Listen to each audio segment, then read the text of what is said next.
দেখলাম নেটফ্লিক্সের নতুন সিরিজ সারে জাহাসে আচ্ছা। 6টা এপিসোডের সিরিজ, প্রত্যেকটা এপিসোডের রানিং লেন্থ ওই মোটামুটি 30 থেকে 45 মিনিটের মধ্যে, মানে কোনটা 30 মিনিট, কোনটা 40 মিনিট, কোনটা 45 মিনিট, 46 মিনিট, এরকম ধরনের রানিং লেন্থ সিরিজটার। কেমন হলো সিরিজটা সেটা নিয়ে কথা বলবো এই ভিডিওতে। তার আগের গল্পটা আপনাদেরকে বলি। খুব সিম্পল ভাবে যদি গল্পটাকে বোঝাই, ভেতরে তো অনেক কিছু আছে, বাট সিম্পল ভাবে যদি বোঝাই গল্পটাকে, এখানে দেখানো হচ্ছে পাকিস্তান নিউক্লিয়ার বম তৈরি করার চেষ্টা করছে। এবার অবভিয়াসলি ইন্ডিয়া সেটাকে আটকাতে চাইছে, কারণ ইন্ডিয়া জানে যে পাকিস্তানের হাতে যদি পাওয়ারটা চলে আসে তাহলে পাকিস্তান কি করবে সেটা পাকিস্তান নিজেও জানে না। তো একটা স্পাই যাচ্ছে পাকিস্তানে সেটাকে আটকাতে, শেষ অব্দি আটকাতে পারছে না, এই নিয়েই এই গোটা সিরিজটা। এবার দেখবেন এরকমই ধরনের একটা গল্পের উপর বেস করে একটা কন্টেন্ট কিছুদিন আগে রিলিজ হয়েছে, সালাকার বলে, হটস্টারে। আমার চ্যানেলে রিভিউ আছে, চাইলে গিয়ে আপনারা চেক আউট করতে পারেন।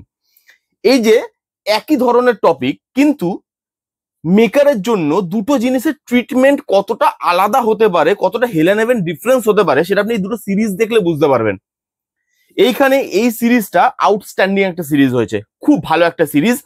এই সিরিজটা আপনি দেখলে বুঝতে পারবেন যে এই ধরনের টপিকের ওপরে কি কি জিনিস সিরিজের মধ্যে রাখতে হয়, যেটা সালাকার রাখতে পারেনি, বাট এই সিরিজটা পেরেছে, অনেকটা পর্যন্ত পেরেছে। এবং এই সিরিজটা আমি সবাইকে রেকমেন্ড করতে পারবো। এই সিরিজটা এমনই একটা সিরিজ হয়েছে। এবারের পজিটিভ দিকগুলো নিয়ে কথা বলি। কিছু নেগেটিভ দিক আছে, ওটা আমি আসছি পরে। প্রথমত, নেটফ্লিক্সে যখন কোনো শো আসে, দেখবেন সেই শোটা খারাপ হতে পারে, ভালো হতে পারে, আপনি সেটা নিয়ে আলোচনা করতে পারেন, কিন্তু একটা জিনিস নিয়ে নেটফ্লিক্স সবসময় আপনাকে অ্যাসিওরিটি দেয় যে এই জিনিসটা নিয়ে আপনি আলোচনা করতে পারবেন না, সেটা হচ্ছে এর লুক অ্যান্ড ফিল।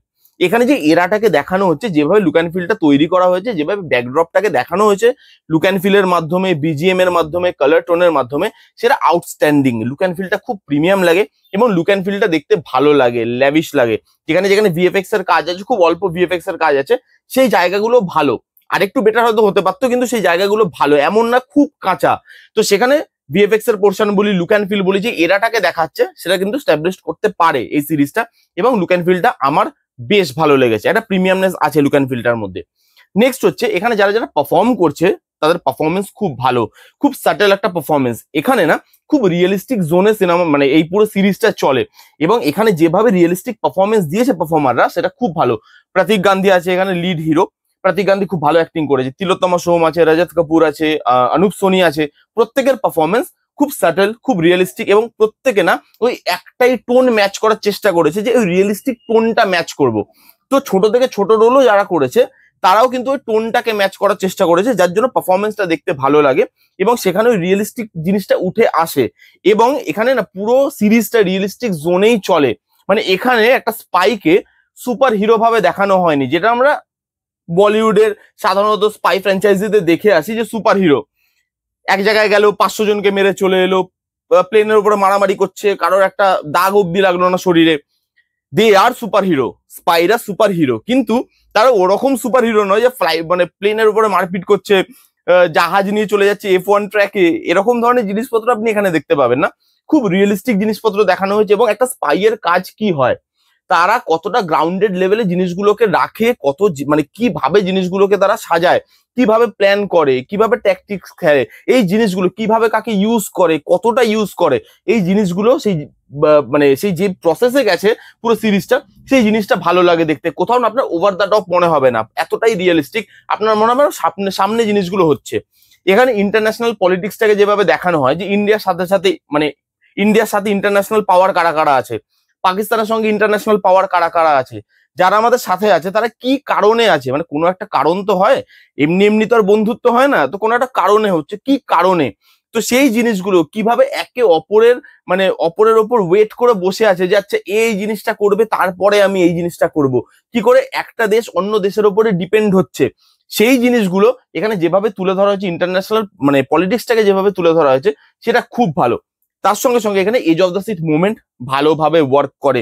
এরকম অনেক জায়গায় আছে যেখানে আপনার মনে হবে ভাই এবার কি হবে, এই বোধহয় ধরা পড়ে গেল, এই বোধহয় এই হয়ে গেল, ওই হয়ে গেল, মানে যেই জিনিসটা বা যে ফিলিংটা একটা স্পাই থ্রিলারের মধ্যে থাকাটা দরকার, এত রিয়েলিস্টিক জোনের মধ্যে পারফর্ম করেও সেই জিনিসটার মধ্যে edge of the seat movement গুলো কিন্তু প্রোভাইড করতে পারে, ভালো লাগে। তার সঙ্গে প্রত্যেকটা দেশে যেভাবে যায়, প্রত্যেকটা দেশে যেভাবে মুভ করে, যেভাবে স্ক্রিন প্লেটাকে কনফিউজিং করার চেষ্টা করা হয়েছে, একটা টাইমে গিয়ে কিন্তু আপনি পুরো একভাবে যদি মন দিয়ে না দেখেন, স্ক্রিন প্লেটা কিন্তু আপনাকে কনফিউজ করবে, আপনি ধরতে পারবেন না।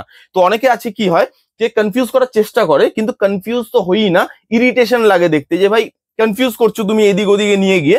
বাট মানে আমি জিনিসটা বুঝে গেছি যে কি হচ্ছে জিনিসটার মধ্যে। বাট এখানে আপনি যদি একভাবে জিনিসটাকে না দেখেন, ওই কনফিউশনটা হবে যে আচ্ছা এটা দেখলাম তারপরে এটা কি করে চলে এলো। এই যে প্রত্যেকটা জায়গায় প্রত্যেকটা দেশে মুভ করছে, সেটা জার্ক ফিল হয় না। একভাবে দেখলে সেই কানেকশনটা আপনি লাস্টে গিয়ে বুঝতে পারবে যে আচ্ছা এটা এটা এটা ছিল, এই হচ্ছে টোটাল কানেকশন। তো সেই জিনিসগুলো খুব ভালোভাবে স্টাবলিশ করা হয়েছে।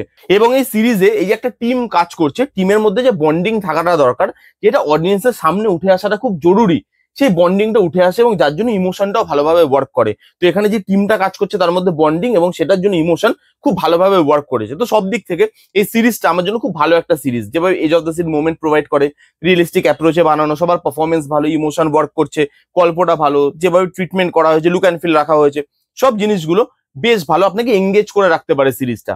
এই ছিল মোটামুটি পজিটিভ দিক। এবার যদি নেগেটিভ দিকে আসি, আবার সেই লাস্ট এপিসোডে গিয়ে তাড়াহুড়ো কেন? এত ভালোভাবে চলছিল তো, স্লো বার্ন ট্রিটমেন্টে 5টা এপিসোড বেরোলো, হঠাৎ করে 6 নম্বর এপিসোডে গিয়ে গিয়ারটাকে চেঞ্জ করে দিল মেকার। হঠাৎ করে মনে হলো কি খুব তাড়াহুড়ো করছে সিরিজটাকে শেষ করার জন্য, হঠাৎ করে সবকিছু মিলে যাচ্ছে, সবকিছু স্টেজড মনে হচ্ছে সবকিছু ম্যাজিক্যাল জিনিসপত্র হচ্ছে। কেন? নেটফ্লিক্সে আসছে তো, নেটফ্লিক্স তো বড় বড় এপিসোড করে, আরো বড় সিরিজ তো আমরা দেখেছি। তাহলে যখন স্লো বার্ন ট্রিটমেন্টে তুমি পুরোটা এগিয়ে নিয়ে যাচ্ছিলে, লাস্ট এপিসোডে কি অত তাড়াহুড়ো করার কি দরকার, যেখানে মানুষের মনে হবে যে কানেকশনটা লুজ করছে? এত ভালোভাবে এগোলো, লাস্টের ক্লাইম্যাক্সটা আরো ভালো, আরো অনেক কিছু প্রমিস করছিল, সেই জিনিসটা আরো edge of the seat movement promise করছিল, সেই জিনিসটা আমি পেলাম না। লাস্টের এপিসোডটা ভালোভাবে শুট করা হয়নি, খুব তাড়াহুড়ো করে করা হয়েছে, যেটা স্টেজ লাগে, খুব সাজানো বলে মনে হয়। এবং এই সিরিজটার মধ্যে কিছু ক্যারেক্টার এরকম আছে যে ক্যারেক্টারগুলো না খুব ইম্পর্টেন্ট ক্যারেক্টার ছিল, বাট তাদেরকে সেভাবে জায়গা দেওয়া হয়নি বা তাদেরকে সেভাবে ইউজ করা হয়নি। যেরকম তিলোত্তমা সোমের ক্যারেক্টারটা, এখানে ইয়ের ওয়াইফ হয়েছে, আমাদের যে হিরো প্রতীক গান্ধী, তার ওয়াইফ হয়েছে তিলোত্তমা সোম।